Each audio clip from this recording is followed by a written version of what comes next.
It's fairly new service, Jason. It was launched about a week ago. We had our formal launch, so it's very young indeed. I mean, the whole point of it really is to provide real focus on apprenticeships. The government has very significant ambitions for apprenticeships over the next 10, 12 years or so.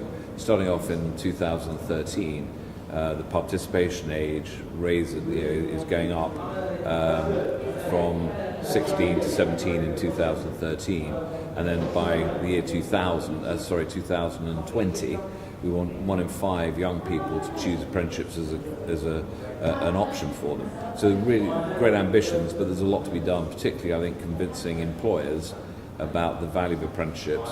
They've been hugely successful in the last few years. They've grown from 64,000 people starting them in 1997 to 250,000 starting in the last year. So great success story, but there's a lot more to be done. Some pretty substantial goals. How will you go about that process of these targets? Well, I think the most important thing, we have very considerable demand from people of all ages for apprenticeship places. What we've at the moment got, partly because of the state of the economy and the fact that we're in the recession that we're in. Of course, companies are cutting back on employment. They're not recruiting as many people. Some firms are laying people off. So for us, it really is about convincing employers about the business case. And there is a very powerful business case which proves absolutely empirically the value apprenticeships bring to their business in terms of improved efficiency, higher productivity levels. So actually what companies are doing, if they do not invest in apprenticeships, they're really missing out, and it's about us getting that story over. And if we can get a significant increase in the supply of apprenticeship jobs coming from employers, both in the private and public sector, I'm sure we can find enough people that will actually want to take up that opportunity of doing an apprenticeship.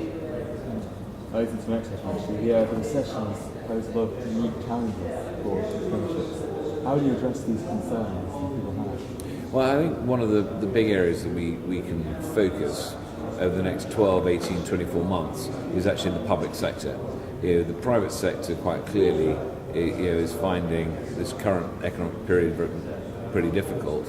But the area which is not, of course, immune to it entirely, but is less directly impacted, is the public sector. And it's a statistic that does the rounds. I'm not sure it's absolutely accurate, but I think it's symbolic if nothing else, which is that the total public sector, if you include obviously the civil service, the NHS, the Ministry of Defence, local authorities, schools, you take all of that group of people, they represent 20% of the workforce, that actually only 10% of apprenticeships are actually in the public sector. So we are significantly underrepresented for apprenticeships in the public sector. So over the next 18 months or so, that's going to be a big area of focus for us, convincing our colleagues in the public sector that apprenticeships and apprentices can add real value to the work they do in the public sector. And it doesn't mean we're going to ignore the private sector. There's some great things going on there. But if I had to prioritise one or the other, I would say our focus over the next 12, 18 months would be 60% on the public sector and 40% on the private. So there's a lot for us a lot of opportunity in the public sector, and that's where our focus will be. Simon, thank you very much. Pleasure.